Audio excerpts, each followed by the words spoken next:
WhatsApp ରେ ଯେକୌଣସି ଚାଟ୍‌କୁ କିମ୍ବା ଯେକୌଣସି ଗ୍ରୁପ୍‌କୁ କେମିତି ଲକ୍ କରିବ? ଲକ୍ କଲା ପରେ ବି WhatsApp ଚାଟ୍‌ଟା ପୁଣି ଶୋ କରୁଛି। ତାକୁ କେମିତି ଲୁଚେଇବ ବା ତାକୁ କେମିତି ହାଇଡ୍ କରିବ? ଏହି ଭିଡିଓରେ ଯଦି ତୁମକୁ କିଛି ଭ୍ୟାଲ୍ୟୁ ମିଳୁଛି ତେବେ ପ୍ଲିଜ୍ ଚ୍ୟାନେଲଟିକୁ ସବସ୍କ୍ରାଇବ୍ କରିଦେବେ। ଆଉ WhatsApp ଚାଟ୍‌ଟାକୁ କାହିଁକି ଲକ୍ କରିବାକୁ ଚାହୁଁଛନ୍ତି ପ୍ଲିଜ୍ କମେଣ୍ଟ ସେକ୍ସନରେ କମେଣ୍ଟ କରି କହିବେ। ଓକେ, ମୁଁ ଏବେ ମୋବାଇଲ୍ ସ୍କ୍ରିନ୍‌ଟାକୁ ଓପେନ୍ କଲି। ମୋବାଇଲ୍ ସ୍କ୍ରିନ୍‌କୁ ଓପେନ୍ କଲା ପରେ ମୁଁ ଫାଷ୍ଟ WhatsAppଟାକୁ ଓପେନ୍ କରିବି। WhatsAppଟାକୁ ଓପେନ୍ କଲା ପରେ WhatsAppର ତୁମେ ଯେଉଁ ଚାଟ୍‌ଟାକୁ ତମେ ଲକ୍ କରିବାକୁ ଚାହୁଁଛ, ସେହି ଚାଟ୍‌ଟାକୁ ତମେ ତାର ପ୍ରୋଫାଇଲ୍‌ରେ କ୍ଲିକ୍ କରିବ। ପ୍ରୋଫାଇଲ୍‌ରେ କ୍ଲିକ୍ କଲା ପରେ ସାଇଡ୍‌ରେ ଗୋଟେ ଏମିତି ପ୍ରକାର ଅପସନ୍‌ଟା ଅଛି, ତାକୁ ତୁମେ କ୍ଲିକ୍ କରିବ।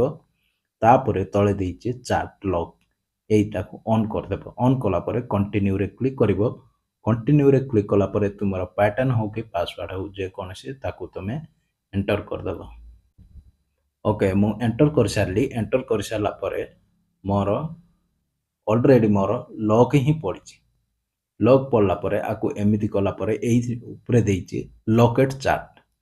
ଆକୁ ଆମେ ଏବେ କେମିତି ହାଇଡ୍ କରିବା? ହାଇଡ୍ କରିବା ପାଇଁ ମୁଁ ଆକୁ ଏବେ ଲକେଟ୍ ଚାଟ୍ସରେ ମୁଁ କ୍ଲିକ୍ କରିବି। କ୍ଲିକ୍ କଲା ପରେ ମୁଁ ଯୋଉଟା ପ୍ୟାଟର୍ନ ଦେଇଥିଲି ସେଇ ପ୍ୟାଟର୍ନଟାକୁ ମୁଁ ଖୋଲିଦେବି।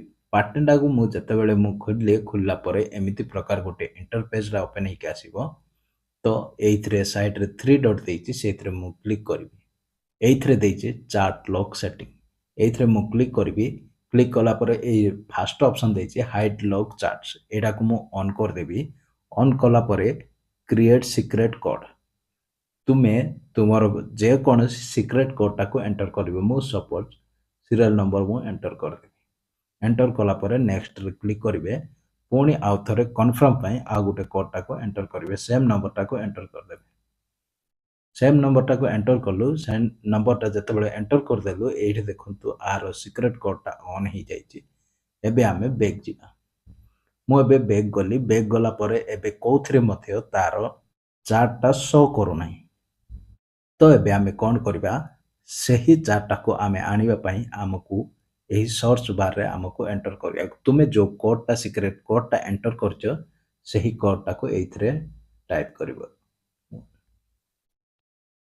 ଓକେ, ମୁଁ ଯେତେବେଳେ ମୋର କୋଡ୍‌ଟାକୁ ମୁଁ ଏଣ୍ଟର କଲି, ଏଣ୍ଟର କଲା ପରେ ଏଇଥିରେ ଲକେଟ୍ ଚାଟ୍‌ଟା ଆସିଲା। ଯେତେବେଳେ ମୁଁ ସେହି କୋଡ୍‌ଟାକୁ ଏଣ୍ଟର କଲି, ଏଣ୍ଟର କଲା ପରେ ମୁଁ ଯେଉଁ ଚାଟ୍‌ଟାକୁ ମୁଁ ଲକ୍ କରିଥିଲି ବା ହାଇଡ୍ କରିଥିଲି ସେଇଟା ଶୋ ହେଇଗଲା।